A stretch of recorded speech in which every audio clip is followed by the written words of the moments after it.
Another Saturday night, watching BGS, of course. I just had to mute it because I been wanting to make this video. Got some new parts in. Tested this out. Got a PoE injector or a PoE splitter. So essentially, power over Ethernet from 802.3AF or something like that, I believe is the spec. But it'll be a device on the other side that provides power through the wire, through two pairs, and then it splits the pairs. So there's only two pairs here used for data transmission. So it's not going to be good enough for gigabit, which is not a big deal on the Raspberry Pi, even though I think some do have gigabit the new ones have gigabit interfaces. But I don't know if that can be sustained. Anyways, it's not a big deal. So then you have also this here. This is where the power splits off on the other two pairs, and that's how it's used. And it actually powers the Raspberry Pi and the screen. I had a problem earlier, and I was just like, oh, okay.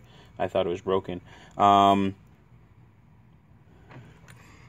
thought I smelled something burning. I was like, oh no, my experiment! Got a buzzer as well, so... okay, maybe... no. Anyways.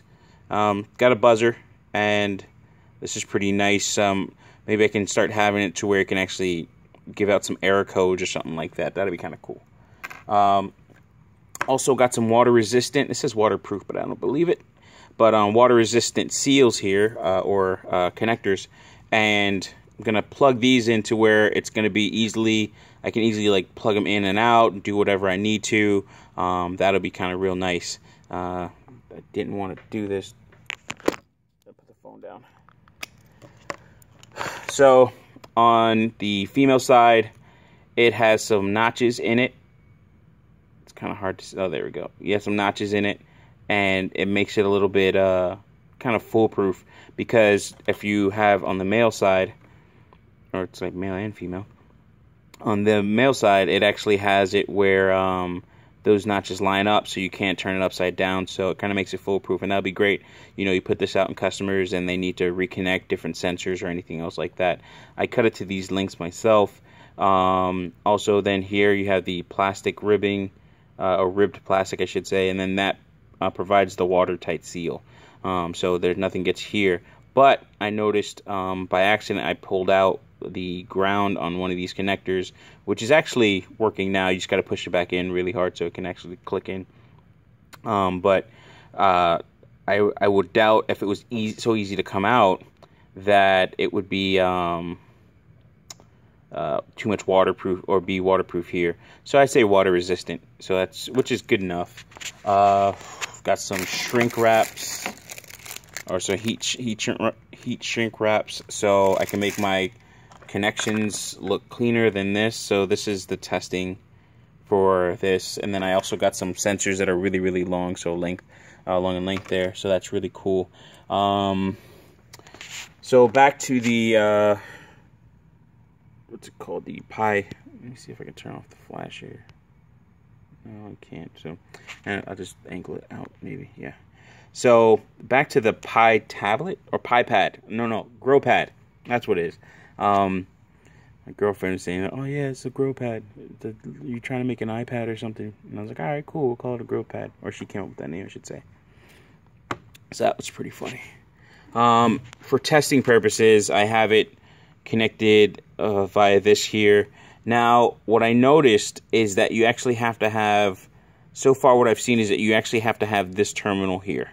I try to connect these wires here directly to these same pins, but it just did not work, so I actually have to have the terminal, which is not a problem.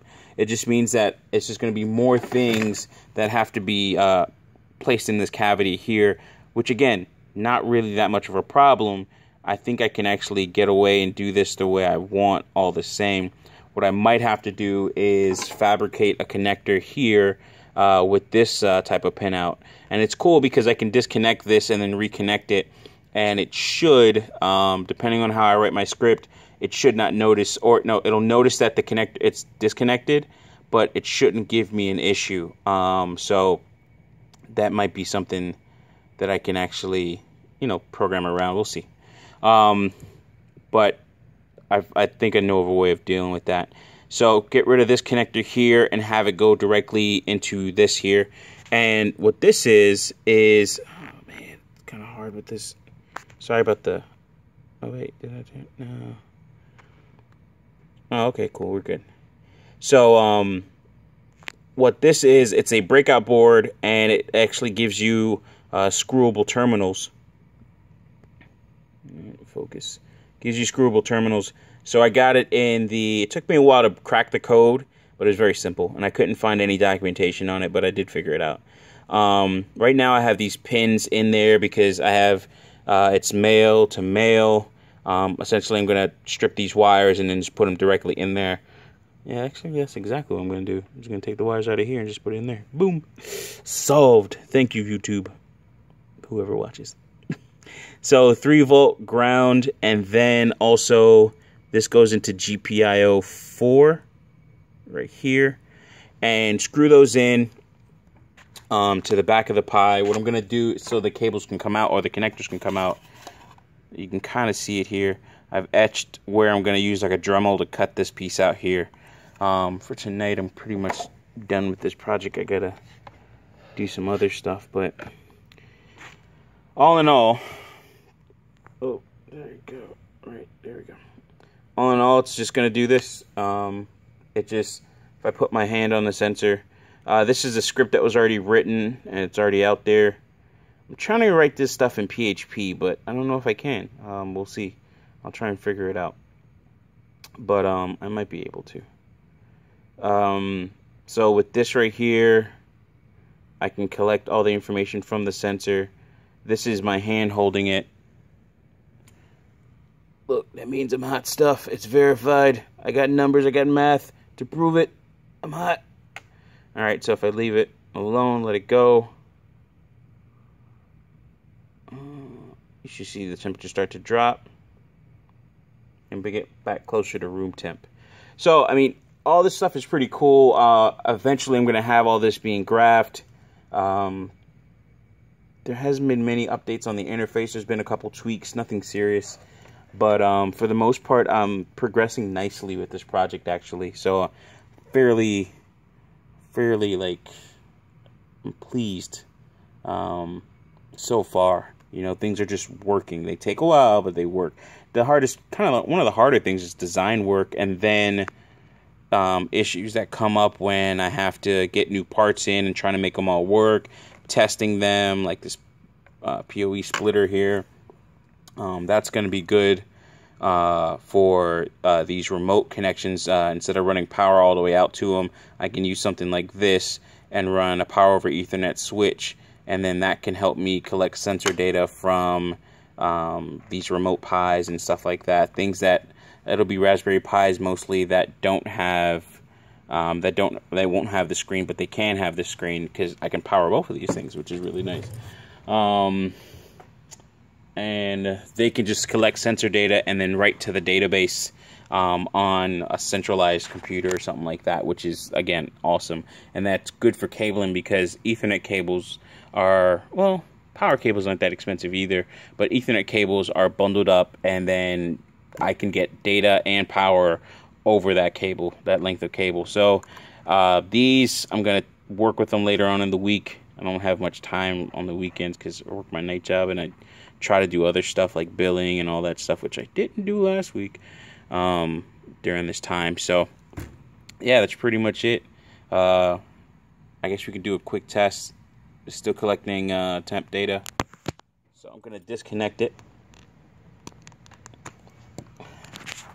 And what it does is the script will just keep on saying, well, actually no, it'll say nothing during this time. It depends on where and how you disconnect it. And it might error out, but like, we're going to try and connect it back as fast as possible. Boom. Yeah, that's cool. So I have a quick connector, or I've designed it to have a quick connector, which is really, really cool. So, boom. That's nice. Boom. I'm happy about that. So that's really cool. So I got a couple of these connectors from, oh, here we go, from Amazon, sensors, blow dryer, so I can do these heat shrink wraps, and that's pretty much it. But yeah, I'm gonna clean up my toys and actually do work while I'm at work here. All right, Oh, 78. Yeah, okay, that's still good. All right. Thank y'all as usual. Peace.